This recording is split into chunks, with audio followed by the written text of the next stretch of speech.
नमस्कार प्यारे विद्यार्थियों, आप सभी का अपने YouTube चैनल रघु इंडिया जी के पर बहुत बहुत स्वागत है। दोस्तों, तृतीय श्रेणी अध्यापक भर्ती के लिए राजस्थान जीके का एक महत्वपूर्ण पार्ट है। बहुत बढ़िया बढ़िया अच्छे अच्छे क्वेश्चन आते हैं, उसमें अपन चलते फिरते भी कैसे भी करके राजस्थान के जो 7 से 12 हमारा राजस्थान नामक एक पुस्तक है, उसके में 6 से 12 जितने भी जो भी टॉपिक है उन सभी के ऑब्जेक्टिव क्वेश्चन वस्तुनिष्ठ प्रश्नोत्तरी के रूप में आपको इस यूट्यूब चैनल पर करवाऊंगा। यह श्रृंखला कम से कम 5 से 7 दिन तक चलेगी। प्रत्येक दिन एक कक्षा, आज अपन कक्षा 7 की वस्तुनिष्ठ प्रश्नोत्तरी करेंगे। इसको 2 पार्ट में डिवाइड करेंगे। तो 7 क्लास 2 इंटू 2 12 क्लासों में लगभग अपना पूरा जो भी 7 से 12 तक क्वेश्चन होंगे उन सभी को मैं करवा दूंगा। आप YouTube चैनल पर पहली बार विजिट कर रहे हो तो चैनल को सब्सक्राइब कर लेना। आप 2 की स्पीड में देखोगे तो भी आपको बहुत सरल क्वेश्चन लगेंगे, लेकिन एक बार अपनी नज़र से निकल जाए तो अपना ये क्वेश्चन एग्जाम में गलत नहीं होगा। और पिछली बार भी बहुत ज़्यादा क्वेश्चन आए थे। पिछली बार जो हमने एग्ज़ाम दिया था, करेक्ट भी किया, उसमें हमारा राजस्थान से बहुत ज़्यादा क्वेश्चन आए थे और बहुत सारे विद्यार्थियों ने सरल क्वेश्चन गलत कर दिए, क्योंकि जो इस किताब से क्वेश्चन आते हैं तो थोड़े से क्वेश्चन को घुमा कर दिया जाता है और विद्यार्थी गलत कर देता है। मैंने जो भी क्वेश्चन बन रहा था उन सभी को ऑब्जेक्टिव के रूप में आपके समक्ष प्रस्तुत कर दिया गया। अब आपको तो सिर्फ और सिर्फ उसको रटना है। जो आ रहा है उसको 2 की स्पीड में कर लो, और जो नहीं आ रहा है शॉर्ट नोट्स में लिख दो, या फिर एक बार आप जैसे ही आगे से निकलेगा तो आपको याद हो जाएगा। 2 की स्पीड में आप देख सकते हो। ट्रिक का भी यूज़ करेंगे दोस्तों। ट्रिक एग्जाम में बहुत काम आती है दोस्तों। सभी क्वेश्चन पर ट्रिक नहीं लगानी, लेकिन कुछ क्वेश्चन होते हैं जो ट्रिक से याद करने होते हैं, क्योंकि एग्जाम में कन्फ्यूजन हो जाते हैं, ये ऑप्शन होगा बी होगा, तो उसमें ट्रिक बहुत काम करती है दोस्तों। अपन बिना देरी की हुई शुरुआत करते हैं दोस्तों। ज़्यादा लंबा वीडियो नहीं खींचेंगे, 5 से 10 मिनट के अंदर एक कक्षा को कंप्लीट कर देंगे। शुरुआत करते हैं दोस्तों वस्तुनिष्ठ प्रश्नोत्तरी की। कक्षा 6 की हमारा राजस्थान का इसका पहला पार्ट है राजस्थान एक परिसीय। इसके पहले क्वेश्चन है राजस्थान की कुल स्थलीय सीमा की लंबाई। दोस्तों, बच्चे को पता है राजस्थान की कुल स्थलीय सीमा की लंबाई, लेकिन एग्जाम में गलत हो जाता है और क्वेश्चन यहीं से आता है। तो अपन बिना देरी करे तो इसकी शुरुआत करते हैं। कुल स्थलीय सीमा की लंबाई की बात करें तो 5920 किलोमीटर हो जाएगी। ऑप्शन नंबर 3 में 5920 किलोमीटर हर किसी को पता है, लेकिन एक बार आगे से निकल जाए तो कंठस्थ हो जाएगा। अगले क्वेश्चन की ओर चलते हैं दोस्तों। राजस्थान भारत के लगभग कितने प्रतिशत भाग पर फैला हुआ है? तो 10.41%। हजारों एग्जामों में आया हुआ क्वेश्चन है और हमारा राजस्थान कक्षा 6 का क्वेश्चन है, यहीं से आ रहा है। देख लो, आपको भी पता है कि ये क्वेश्चन कई बार रिपीट हो चुका है। तो ये क्वेश्चन आता कहाँ से? इन्हीं किताबों से आता है। एक बार अपन इन सभी किताबों को ऑब्जेक्टिव रूप में याद कर लेंगे। अगला क्वेश्चन है रेड क्लिफ रेखा की राजस्थान में लंबाई कितनी है? रेड क्लिफ रेखा की राजस्थान में लंबाई पूछिए तो 1070 किलोमीटर हो जाएगा दोस्तों। अगला क्वेश्चन, भारत पाकिस्तान के मध्य स्थित अंतर्राष्ट्रीय रेखा का नाम क्या है? भारत और पाकिस्तान के मध्य स्थित अंतर्राष्ट्रीय रेखा का नाम रेड क्लिफ रेखा है दोस्तों, जिसकी लंबाई अभी अपन ने देखा 1070 किलोमीटर है। अगला क्वेश्चन है दोस्तों, भारत में वर्तमान में कितने राज्य है? ये क्वेश्चन दोस्तों मैंने नहीं अपने मन से नहीं बना, ये हमारा राजस्थान कक्षा 6 के पहले पार्ट के क्वेश्चन है कि भारत में वर्तमान में राज्य कितने? तो राज्य 28 हो जाएंगे दोस्तों। कितने? 28 राज्य। अगला क्वेश्चन है क्षेत्रफल की दृष्टि से भारत का सबसे बड़ा राज्य कौन सा है? क्षेत्रफल की दृष्टि से भारत का सबसे बड़ा राज्य राजस्थान हो जाएगा दोस्तों। अगला क्वेश्चन है क्षेत्रफल की दृष्टि से राजस्थान का सबसे बड़ा व सबसे छोटा जिला क्रमशः कौन सा है? तो सबसे बड़ा की बात करें तो जैसलमेर और छोटा धौलपुर। अगला क्वेश्चन है दोस्तों, भौगोलिक दृष्टि से राजस्थान की भारत के उत्तर पश्चिमी भाग में अवस्थिति क्या है? भौगोलिक दृष्टि से राजस्थान की भारत के उत्तर पश्चिमी भाग में अवस्थिति क्या है? तो 23 डिग्री 3 मिनट से 30 डिग्री 12 मिनट उत्तरी अक्षांश से 69 डिग्री 30 मिनट से 78 डिग्री 17 मिनट पूर्वी देशांतर। 1 नंबर ऑप्शन दोस्तों सही हो जाएगा। ये क्वेश्चन दोस्तों रट लीजिएगा, यहाँ से ये क्वेश्चन आता है, बार बार रिपीट होता है और यही आता है दोस्तों। तो अगर आप भूल भी रहे हो तो इसको रफ कॉपी वगैरह कहीं पर भी लिख के याद कर लीजिएगा। अगला क्वेश्चन है दोस्तों, विश्व का सबसे बड़ा महाद्वीप कौन सा है? देखो दोस्तों, अपने टॉपिक भी दिया हुआ है महाद्वीप, तो 100% सामाजिक विज्ञान में है या फिर यहाँ है ये क्वेश्चन 101% आएगा। विश्व का सबसे बड़ा महाद्वीप सीधा एग्जाम में पूछ लेगा, वहां पर अपन कंफ्यूज हो जाएंगे। कंफ्यूज नहीं होना है। विश्व का सबसे बड़ा महाद्वीप की बात करें तो एशिया हो जाएगा ऑप्शन नंबर 2 में। अगला क्वेश्चन है दोस्तों, राजस्थान की भारत में अवस्थिति क्या है? राजस्थान भारत के किस क्षेत्र या भूभाग में स्थित है? अवस्थिति क्या है? तो उत्तर पश्चिमी, ऑप्शन नंबर 1 हो जाएगा। राजस्थान भारत के उत्तर पश्चिमी भाग में स्थित है। कोटा, बूंदी, बारां, झालावाड़ किस संभाग में? तो कोटा संभाग में। कॉमन सी बात है दोस्तों, कोटा, बूंदी, बारां, झालावाड़ कोटा संभाग में। अपन जल्दी से कर लेंगे दोस्तों, लेकिन एक बार सभी क्वेश्चनों को देखना जरूरी है। और आपने अगर पहले पार्ट को पढ़ लिया है तो आपका ऑब्जेक्टिव रूप में रिवीजन हो जाएगा। अगला क्वेश्चन है दोस्तों, राज्य में सबसे पहले सूर्योदय और सूर्यास्त दोनों सबसे पहले कहाँ होते हैं? राजस्थान में सूर्योदय और सूर्यास्त सबसे पहले कहाँ होते हैं? तो धौलपुर में हो जाएगा दोस्तों। उदय भी पहले धौलपुर में और अस्त भी धौलपुर में हो जाएगा। अगला क्वेश्चन, दोनों क्वेश्चन बन रहे हैं, सबसे पहले और सबसे बाद में। राज्य में सबसे बाद में सूर्योदय और सूर्यास्त कब होता है, कहाँ होता है? सबसे बाद में। तो बाद में पूछा है तो जैसलमेर हो जाएगा दोस्तों, ऑप्शन नंबर 3 जैसलमेर। अगला क्वेश्चन है, राजस्थान के पड़ोसी राज्यों की संख्या। तो पड़ोसी राज्यों की संख्या की बात करें तो 5 पड़ोसी राज्य राजस्थान के। पहला पार्ट कंप्लीट हुआ दोस्तों। दूसरा पार्ट है राजस्थान का इतिहास। राजस्थान का इतिहास का पहला क्वेश्चन है, मत्स्य जनपद की राजधानी कौन सी थी? मत्स्य जनपद की राजधानी की बात करें तो विराटनगर हो जाएगी दोस्तों। जनपद से एक क्वेश्चन 101% आएगा दोस्तों। मत्स्य जनपद की राजधानी पूछे तो मत्स्य की विराटनगर हो जाएगी दोस्तों। अगला क्वेश्चन है, कोटा बूंदी का क्षेत्र कहलाता है। कोटा बूंदी का क्षेत्र क्या कहलाता है? शेखावाटी, मालव, बागड़, हाड़ौती। तो हाड़ौती कहलाता है कोटा बूंदी बारां झालावाड़ का क्षेत्र। ब्यावर अजमेर का क्षेत्र क्या कहलाता है? मेरवाड़ा कहलाता है ब्यावर अजमेर का क्षेत्र। अगला क्वेश्चन है, जयपुर है उसके आसपास के क्षेत्र की भाषा। तो ढूंढाड़ी जयपुर हो जाएगी। अगला क्वेश्चन है, महाभारतकालीन 2 जनपद। जो महाभारतकालीन 2 जनपद थे वो कौन कौन से थे? तो मत्स्य और सीवी जनपद महाभारतकालीन है ये दोनों। ये दोस्तों कक्षा 7 के दूसरे पार्ट के क्वेश्चन है, सभी एग्जाम के लिए बहुत महत्वपूर्ण है। कितना भी डीप में पढ़ लो, ये तो अपनों को याद होना ही चाहिए। बाकी ज्यादा डीप में हो वो अच्छी बात है। प्राचीनतम ग्रंथ प्रथम वेद माना जाता है। निम्न में से कौन सा ग्रंथ प्राचीनतम ग्रंथ प्रथम वेद के रूप में माना जाता है? तो ऋग्वेद को प्रथम वेद के रूप में भी माना जाता है। शेखावाटी में सम्मिलित है सूरू, सीकर, झुंझुनू। ऑप्शन नंबर 3 सीकर, सूरू, झुंझुनू शेखावाटी क्षेत्र। खानवा के युद्ध में राणा सांगा की ओर से बाबर के विरुद्ध लड़ते हुए मारा गया। बहुत इंपॉर्टेंट क्वेश्चन है दोस्तों, कई बार एग्जाम में आया हुआ क्वेश्चन है। खानवा के युद्ध में राणा सांगा की ओर से बाबर के विरुद्ध लड़ता हुआ मारा गया था हसन खां मेवाती। Option number 4।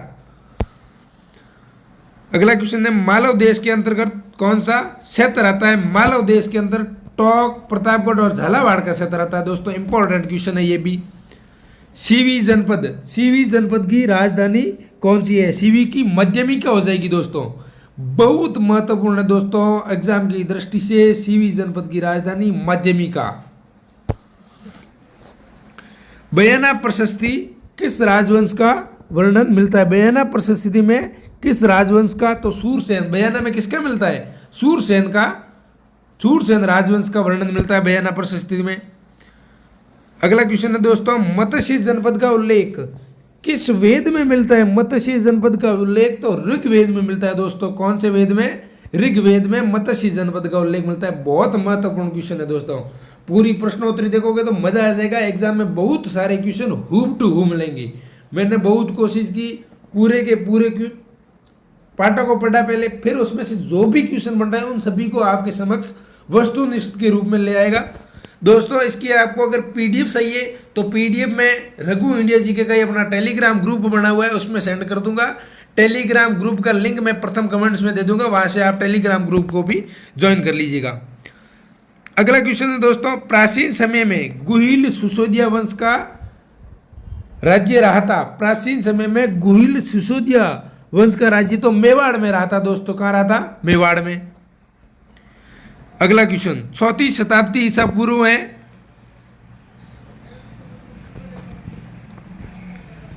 4वीं शताब्दी ईसा पूर्व यूनानी लेखकों ने सिकंदर के समय किस जनपद का उल्लेख किया? यूनानी लेखकों तो हो जाएगा सूरसेन जनपद में किया था सिकंदर के समय, सूरसेन जनपद में।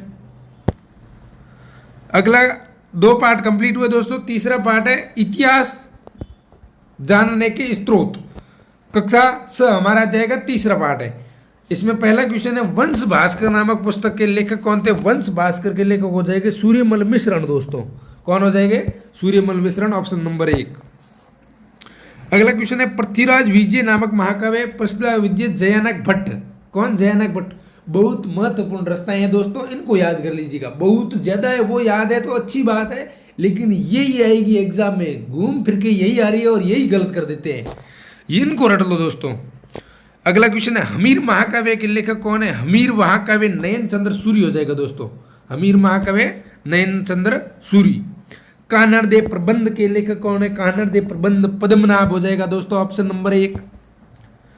अगला question analyst and antiquities of Rajasthan के लेखक हमारे कर्नल जेम्स टॉड को कहा जाता है।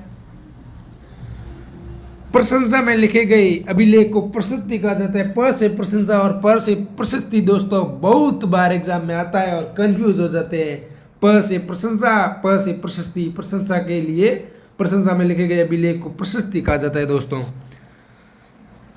ये तीसरा पार्ट भी कंप्लीट हुआ। चौथा पार्ट है दोस्तों राजस्थान में प्राचीन सभ्यता स्थल। सभ्यताओं का स्पष्ट टॉपिक दिया हुआ है दोस्तों, कहीं से भी 1 से 2 क्वेश्चन आने के बहुत बढ़िया चांस बन रहे हैं। तो अपन इनके भी क्वेश्चन देखते हैं। पहला क्वेश्चन है कालीबंगा किस जिले में स्थित है? कालीबंगा सभ्यता की बात करें दोस्तों तो हनुमानगढ़ में हो जाएगी। कालीबंगा कहाँ हो जाएगी? हनुमानगढ़ में। अशोक का भ्राभु शिलालेख कहाँ से प्राप्त हुआ? अशोक का भ्राभु का शिलालेख बैराट से प्राप्त हुआ दोस्तों। कहाँ से? बैराट से। अगला क्वेश्चन है नाचता हुआ पक्षी किस सभ्यता से मिला है? कई बार एग्जाम में आ चुका है दोस्तों और आने की प्रबल संभावना है बैराट से। बे के ऊपर डबल मात्रा है, पक्षी की तरह नाच रहा है, तो नाचता हुआ पक्षी सभ्यता आ जाए तो दोस्तों बैराट कर देना, बिल्कुल भी घबराना नहीं। अगला क्वेश्चन है किस सभ्यता में 8 पंचमारक एवं 28 भारतीय यूनानी शासकों की मुद्राएं मिली?